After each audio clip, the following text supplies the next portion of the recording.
Hello guys, आज से हम द इंडियन एक्सप्रेस को कॉम्प्रहेंसिवली उसके एडिटोरियल को पढ़ेंगे वर्ड बाय वर्ड, और जो भी एडिटोरियल यूपीएससी या पीसीएस के लिए रेलेवेंट होगा हम उसको स्टडी करेंगे।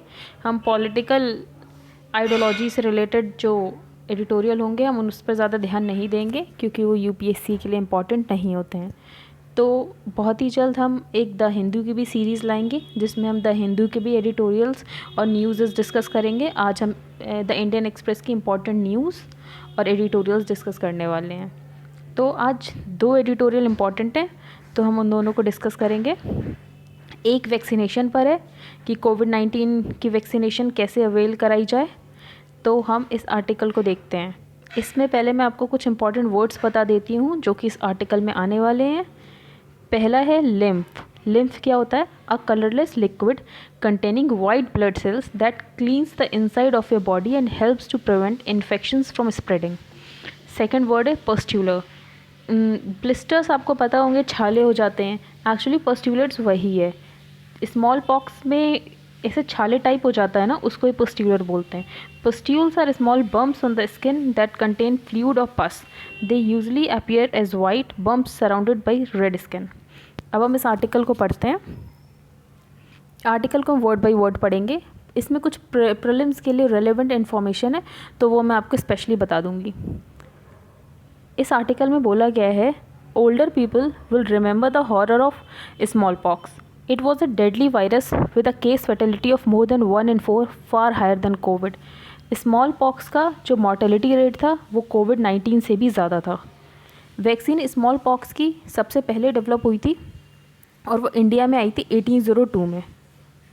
बाय देन इंडिया उससे पहले इसी के साथ रह रहा था, स्मॉल पॉक्स की डिजीज़ के साथ, और इसे डील कर रहा था। रूरल एरियाज़ में स्पेशली इन साउथ इंडिया ये एपिडेमिक की फॉर्म में आती जाती रहती थी। हर कुछ साल बाद ये एपिडेमिक की फॉर्म में वापस आ जाती थी।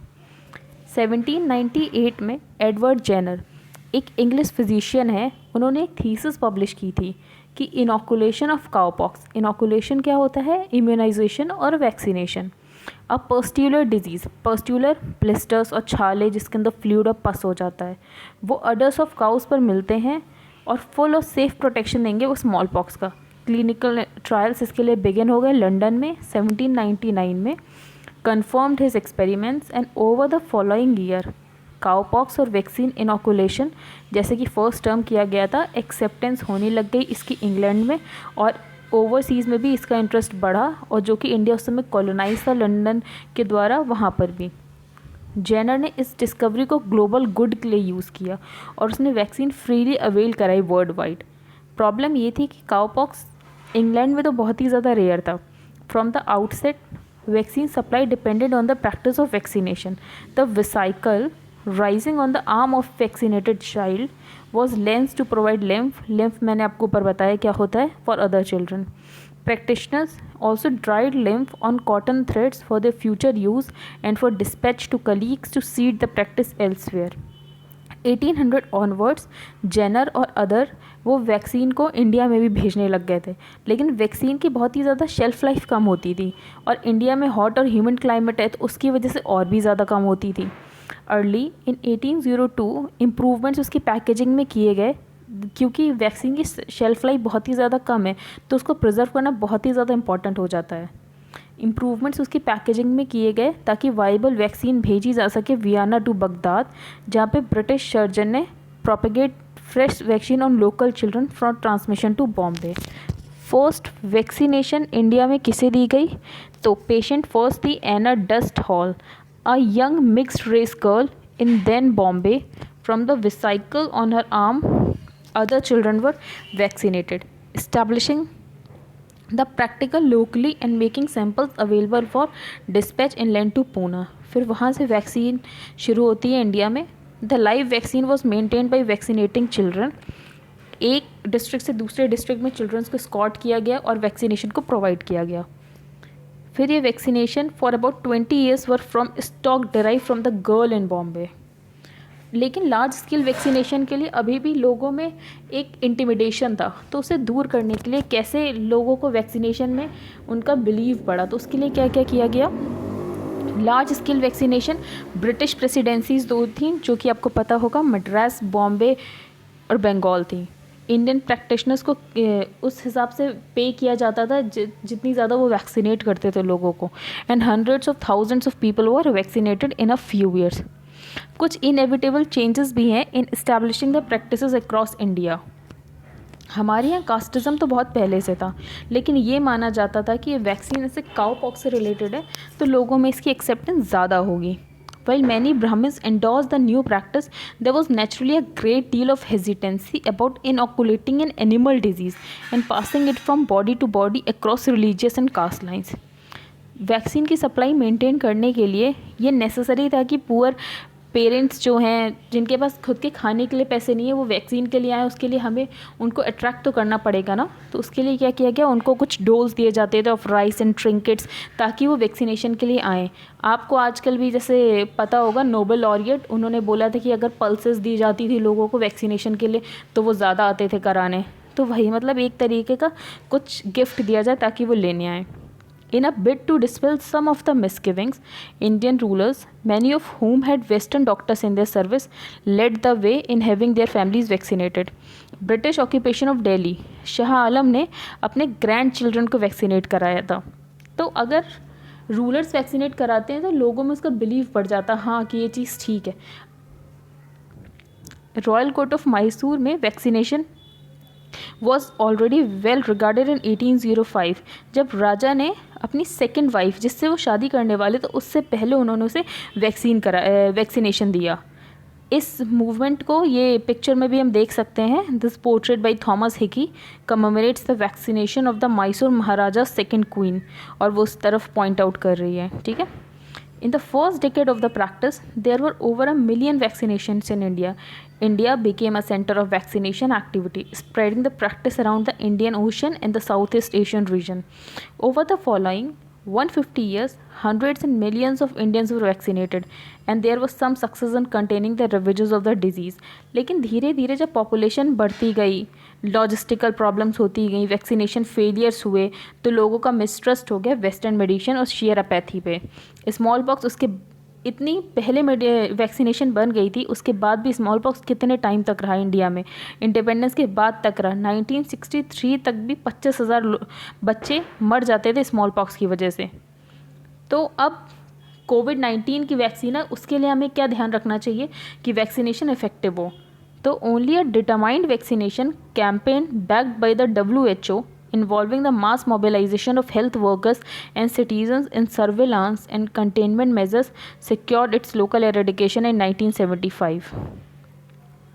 ठीक है, अब हम नेक्स्ट आर्टिकल पे आते हैं जो कि पी चिदम्बरम ने लिखा है। आर्टिकल है the muted must unmute themselves. ये बिहार के ऊपर है कि बिहार की कंडीशन कैसी है। तो इसकी ओपनिंग लाइन्स ये हैं, to be poor in a world that has become enormously prosperous since world war 2 is a misfortune. इसमें कुछ डेटा दिया गया है बिहार के बारे में। जैसे इंडिया की नेट पर कैपिटा इनकम है एट करंट प्राइसेस 1,34,226 इन 2019-20, लेकिन बिहार की कितनी थी 46,664। ये एक्चुअली इंडिया की जो पर कैपिटा इनकम है उसकी 1/3 है और लोएस्ट है among all states. Average monthly income Bihar के एक पर्सन की होती 3,888। इसका मतलब ये होता है कि एवरेज बिहारी उसको इनफ फूड और क्लोथिंग और डिसेंट शेल्टर तक प्रोवाइड नहीं हो पा रहा है। फार्मर्स फ्लाइट इससे भी ज़्यादा ख़राब है, जहाँ पे एवरेज स्टेट्स अपनी GDP 7.1% खर्च करते हैं, एग्रीकल्चर पे बिहार सिर्फ 3.5% खर्च करता है, the lowest in the country. 42.5% of farmer households are indebted, that number goes up to 86.7% for marginal farmers. State ने अपना APMC एक्ट को भी रिपील कर दिया है और प्रधानमंत्री फसल बीमा योजना से भी ऑप्ट आउट कर लिया है। अनएम्प्लॉयमेंट रेट प्री कोविड क्या था 10%, एमंग यूथ ये 55% है। ऑफ द एम्प्लॉयड जो कि एम्प्लॉयड हैं भी उनमें से 87% के पास रेगुलर सैलरी जॉब्स नहीं हैं। Of the 2 crore house holds registered under MNREGA सिर्फ 36.5% को ही काम दिया गया है। आप यहाँ पे कंडीशन देख सकते हैं बिहार की कैसी है, जैसे कि बताई गई है। अब लेगेसी बिट्रेड, इंडिपेंडेंस के टाइम पे स्टेट का बहुत ही अच्छा रॉबस्ट एडमिनिस्ट्रेटिव स्ट्रक्चर हुआ करता था। अपराइट और प्रोग्रेसिव लीडर्स थे, सिविल सर्वेंट्स की स्टील फ्रेम थी, वहाँ से गंगा पास होती है जो कि साउथ बिहार को बहुत ही ज़्यादा फर्टाइल रीजन बनाती है। बिहार स्टार्टिंग में बहुत ही ज़्यादा अचीव कर रहा था। बिहार ने लैंड रिफॉर्म्स को भी अचीव किया था, ज़मींदारी सिस्टम को एबॉलिश किया था, डिस्ट्रीब्यूशन किया था लैंड का, लैंडलेस को। The missionaries had sowed the seeds of good education, और ये बहुत ही ज़्यादा हार्ड वर्किंग और रेजिलियंट वर्क फोर्स है वहाँ की। इवन टुडे आज भी migrant male Bihari worker is the most sought after construction worker in human harvester. फिर ये ड्रामेटिकली चेंज हो गया in the last 30 years according to the author. 15 of them under mister Nitish Kumar at the root of all is abysmal governance. ये हमारे लिए important नहीं है, political controversy हम इसमें जाएंगे नहीं, हमने बस डेटा देख लिया कि क्या है, ठीक है। अब किसको वोट करना है किसको नहीं है तो जिसको जैसा ठीक लगे। अब हम आज की न्यूज़ डिस्कस करते हैं।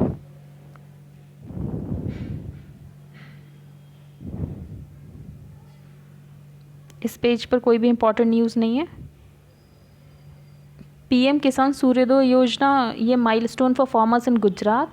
ये गुजरात में की गई है कि फार्मर्स को solar pumps available solar light के थ्रू पंप्स अवेलेबल कराएंगे जो कि इरिगेशन में हेल्प करेगा। ये इम्पॉर्टेंट है। यहाँ पे ट्राइबल्स इंडिया ई मार्केट प्लेस जो कि एक्सक्लूसिव ई कॉमर्स पोर्टल है कॉल्ड ट्राइब्स इंडिया ई मार्केट प्लेस। अब हम इसमें ये ट्राइफेड इसको इम्प्लीमेंट करेगा, तो हम ट्राइफेड के बारे में जान लेते हैं। ट्राइफेड क्या है? The tribal cooperative marketing development federation of India. ये एग्जिस्टेंस में आई थी 1987। ये नेशनल लेवल एपेक्स ऑर्गेनाइजेशन है जो कि फंक्शन करती है under the administrative control of ministry of tribal affairs. TRIFED का हेड ऑफिस न्यू दिल्ली में है। ये 2 फंक्शंस मेनली करती है, पहला माइनर फॉरेस्ट प्रोड्यूस से रिलेटेड, दूसरा रिटेल मार्केटिंग एंड डेवलपमेंट। अब माइनर फॉरेस्ट प्रोड्यूस क्या होता है? सारा non timber forest produce of plant origin that includes bamboo, canes, fodder, leaves, gums, waxes, dyes, resins and many forms of food including nuts, wild fruits, honey, lac tussar etcetera. हम next news पर जाते हैं। Next news यहाँ पे AQI in Delhi very poor. तो अब हम AQI के बारे में जान लेते हैं। AQI is an index for reporting daily air quality. ये हमें बताता है कि एयर कितनी क्लीन और पोल्यूटेड है। AQI ये बताता है कि इससे क्या क्या हेल्थ इफ़ेक्ट्स हो सकते हैं। AQI 8 मेजर पोल्यूटेंट्स के लिए मेज़र किया जाता है। PM10, PM2.5, carbon monoxide, sulphur dioxide, nitrogen dioxide, ammonia, lead. 6 AQI categories होते हैं: good, satisfactory, moderately polluted, poor, very poor, severe. अब हम नेक्स्ट न्यूज़ की तरफ मूव ऑन करते हैं। इसमें कुछ भी इम्पोर्टेंट नहीं है इस वाले पेज में। यहाँ पर Iran curbs won't hit Chabahar, US signals climb down for India. जो इंडिया चाहबार पोर्ट बना रहा है ईरान में, तो US ने बोला है कि हम इंडिया पे कोई भी सैंक्शंस नहीं लगाएंगे, जो कि US ईरान के बाकी जगह पर लगा रहा है, पर इंडिया को उसने ऑप्ट आउट कर दिया है। तो ये इंडिया के लिए अच्छी बात है। तो आज के लिए न्यूज़ एनालिसिस में बस इतना ही जो कि इम्पॉर्टेंट है। Okay, thank you and have a nice day.